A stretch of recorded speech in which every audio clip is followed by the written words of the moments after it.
What's up, diecast collectors? This is OBB, the diecast news guy, bringing you guys with another NASCAR Authentics related review on my YouTube channel. And this is going to be, I guess you could say, part 3 of the Tony Stewart throwback reviews that I've been doing.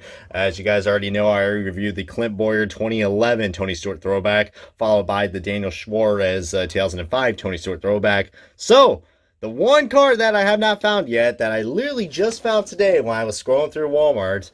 And no, it's not the liquid color chase piece. I mean, I still practically have now given up finding a liquid color chase piece. I'm just going to have to, I don't know, go online or, get some friends to send me some shit because, yeah, finding a liquid color chase piece is just a bitch. But anyways, enough of me talking about me finding those freaking Scalper's Paradise diecast. I'm going to be reviewing the third and final Tony Stewart throwback, which is going to be on his 2002 car, guys, that Aric Almirola commemorated, that Aric Almirola drove at the 2019 Southern 500. Aric Almirola's 2019 Smithfield John's Throwback Ford Mustang for Stewart-Haas Racing. So, this is going to be a interesting looking car because I actually do have the actual car to go along with this. If you guys saw my haul video from the Philadelphia Motorsports Show, you guys will know that I've been waiting to do a side-by-side comparison of this car and the actual car from 2002. So stay tuned for that, guys, because I think that's why I wanted to do that. That's why I wanted to do these Stewart cars in reverse order. So, but my God, this car has been a bitch to find for me, and I am glad that I finally got it in my collection and ready to go ahead and unbox it and review for you guys. But yeah, there's the usual packaging. If you guys want to see that, nothing new except for the orange. Gotta love that orange. And once again, Lionel pulling out the fail that is not the liquid color chase piece. It's actually the Smithfield chase piece and not the Haas chase piece. Leaves the Lionel for some freaking fails. But anyways, now without further ado, let's go and kick off this diecast review and the unboxing of the Aric Almirola 2019 Tony Stewart throwback. Alrighty, guys, we got the diecast out box. Holy crap, this diecast just looks fantastic. But before we get this started, guys, let's go ahead and look at the little accessory that comes with this. And I must say, I am digging this plastic hood, guys. Really nice looking. I mean, it basically just shows the side portion of the paint scheme. I must say, they did a pretty decent job on this. The orange actually looks a lot more brighter on camera, but I think the magnet actually looks a lot more brighter. If you look, the orange does look a little bit different. It's a lot more darker and vibrant on the magnet. Well, not the magnet. Well, you know what I mean. The plastic hood. But still, really nice though, regardless. Don't see any flaws with this plastic hood. But really cool. The NASCAR Authentics logo. You gotta love that. But now, back to the juicy part of this diecast. And by that, I mean the actual freaking diecast. Oh my God. This is just a beautiful car, guys. As you guys know, all the Tony Stewart throwback cars were canceled in the 1/64 scale for the Gold Series. But luckily, we had NASCAR Authentics to go and save the day. You can also pick this up in NASCAR Authentics scale for the 1/7s on the blind bags or the 2-pack set. But you guys know me. I strictly love collecting and reviewing 1/64 diecast. And this right here is no exception. The first of, this is the first Tony Stewart championship car, guys.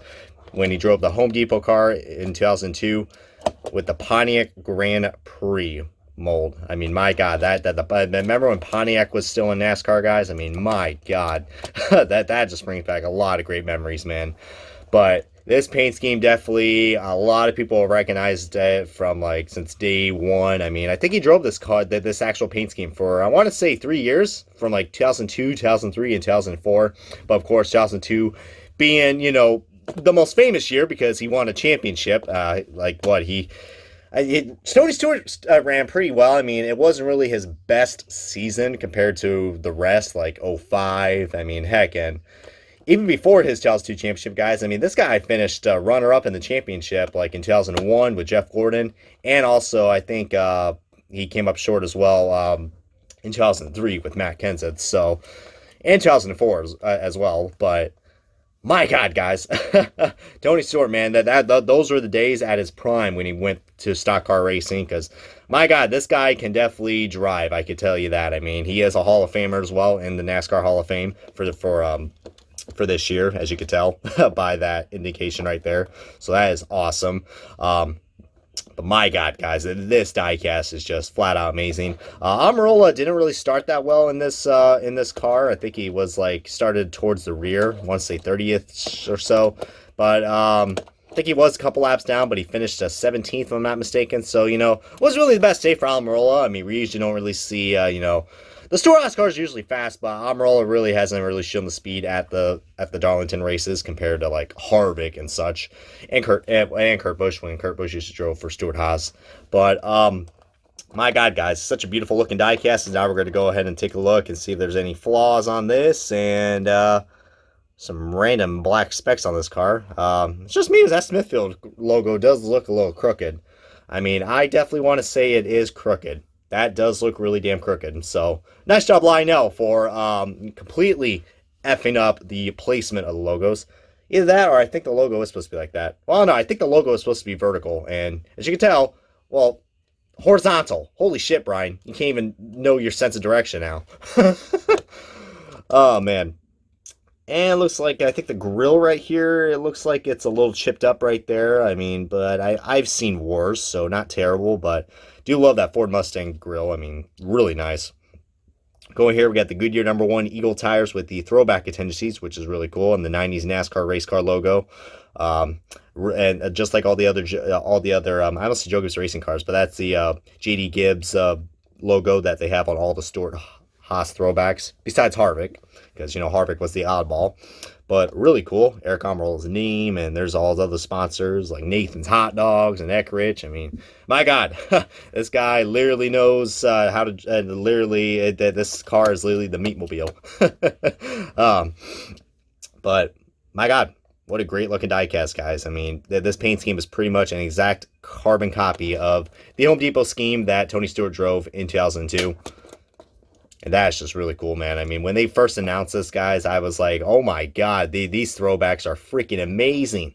And then when I heard that all three of them got canceled, I was like, man, Lionel's producer system really needs to change, because we missed out on some great diecasts. But thank freaking Jesus that we got these cars released in NASCAR Authentics, and looks like they've been selling pretty good, because, like I said, this car has been a bitch for me to find. I mean, I found practically every single car from Wave 10, besides the number 10 car itself, Aric Almirola. So, my God, guys, just what a great looking diecast, and not too many flaws in this, so I will say that's pretty cool. But now time for the moment we've been waiting for. We're going to start the side-by-side comparison of the actual card that this car is represented, and it is Tony Stewart's 2002 Home Depot scheme.